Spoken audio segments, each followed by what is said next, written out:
Ama Mirna. Ayan. Si Ama Mirna po ay ating isinalin po.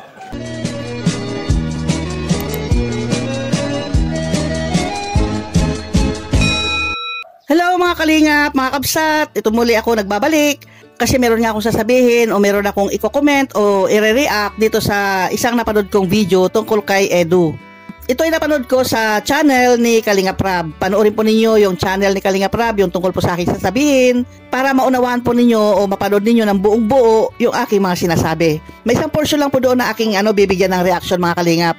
Tungkol po ito sa sinabi ni Kalingap Edu. Panoorin po natin. Ha? Nakakasaya ko kasi ako yan. Ano mo siya? Nakapasaya ka ba ni Arjun? Hindi. Oo, siya na nagsagot. Sagot. Siya naman naging dahan-dahan lang. Ikaw naman insan, tatanungin ko, napapasaya ka ba ni Erica? Nawawala ba yung stress mo, yung pagod mo sa buong maghapon pag nag-scout ka? Nakapasaya mo ako. Oo naman. Pag nag-uusap kami, ay special yun. Special yung mga moment na nakakatuwa. Pag natambay minsan sa labas, pag nasundo. Ay! So, grabe yun, Arjun. So, ibig sabihin, hindi lang sa vlog, nakikita pala sila. Ibig sabihin, insan Eds, tuloy-tuloy yung paghatid sundo mo sa kanya. Ikaw naman, Erica, malaking tulong ba yung paghatid sundo niya sa'yo? Kasi malayo yung school mo eh. Opo, sobra. Kasi po sa mga sasakyan pa lang po nakakapagod po. Nakakapagod. Tsaka po ang layo po, tapos ang po ng oras, parang sayang po sa oras. Sayang po sa... Nakakarating naman siya on time o naghihintay ka? Ano po, siya, on time naman po yan. On time, grabe. Paano niya nagagawa yung bro na stop kasama natin ito minsan? Tapos minsan na-scout yung vlog. Itong klase si Edsa. Anong insan masasabi mo doon sa mga naninira kay Erica? Ikaw ba apektado doon o? Medyo, siyempre, inaalagaan natin si Erica, yung kanyang safety, yung ganyan. Saka yung emotional niya, at baka maapektuhan siyang masyado. Baka damdamin niya yung mga ganun. Kaya sinasabi ko sa kanya, huwag niya na lang magparati tingin sa comment section. At para, pag nabasa niya, baka hindi niya magustuhan. Pero sa comment section natin, halos wala naman siya. Wala naman talaga si Eric ang mga basher. Kung meron man, napakakunti. Ang basher niya yung talagang ibang community, parang may grupo. Pero sa natin, sa mga vlog ko, sa vlog ng K-Boys, vlog ng Kalinga Partners, wala. Nagkakaroon siya ng basher, yung talagang may grupo sila, talagang may galit kay Erica na di natin alam kung bakit. So yun, wala siyang basher sa vlog natin. Kung meron man, kukunti po. So, talagang apektado ka rin doon, Eds. Anong ginagawa mo para mo siya, ma-comfort mo? Binabaling ko na lang yung atensyon niya sa ibang bagay. Hindi niyo pinag-uusapan? Oo, Pag-uusapan niyo ba minsan yun? Hindi. Hindi? Kung lang. Hindi ka ba nag-open sa kanya ng problema? Hindi.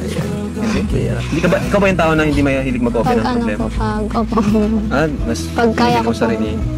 Kaya bilib ako ito kay Erica kasi tutusin siya yung pinakamaraming Siya yung pinakamaraming natanggap na bashers. Pero grabe yung niya. Hindi siya lumaban, hindi siya nagsalita. Hinayaan niya lang. Kaya kahit minsan, hindi ka man na nagsalita about doon. Opo. Sabi ko po, sabi po nila Lola, sila naman po nakakaalam po talaga naman. Siyempre po, sa kanila pa ako lumaki. Hindi naman po nila kilala pa yung pagkatao ko eh. Kaya paano po nila mahusgan po. Kaya sabi po ni Lola, ayan naman. Ikaw ba, insan, Eds, kahit may mga ninira sa kanya, yung feeling mo ba naapektuhan sa kanya? O hindi? Hindi. Iba na po. Ano yun? Ano? Siyempre, kung ano yung ngayon, yun ang mahalaga. Kung ano yung ngayon, yun ang mahalaga. Napakaganda nung sinabi ni Eds na wala siyang pakialam sa nakaraan. Kung ano yung ngayon, yun yung mahalaga. Narinig mo yun? May natutunan ka na. Ayan nga, di ba? Nagkakatuwaan sila.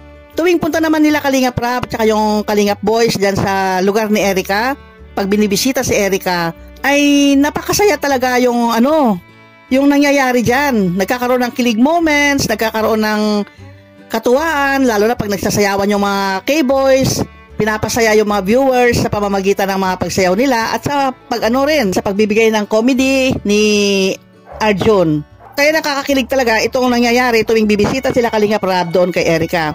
Dito ka sa portion na ito, siyempre hindi mawala yung interview. Tuwing nandun sila, ini-interview si Erica, ini-interview rin si Edu. Tinatanong kung ano nga ba ang level na, anong percent na, ganyan, ang kanilang samahan. Tinatanong niya ni Kalinga Prab.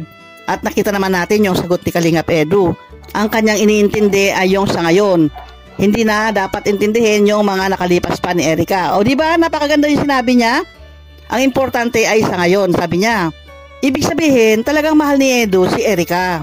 Dahil mahal niya, ano man yung nakalipas ni Erica, ano man yung mga nangyari sa kanya, maganda man yan o masama, hindi yan inintindi ni Edu, kundi yung ngayon ang kanyang iniintindi.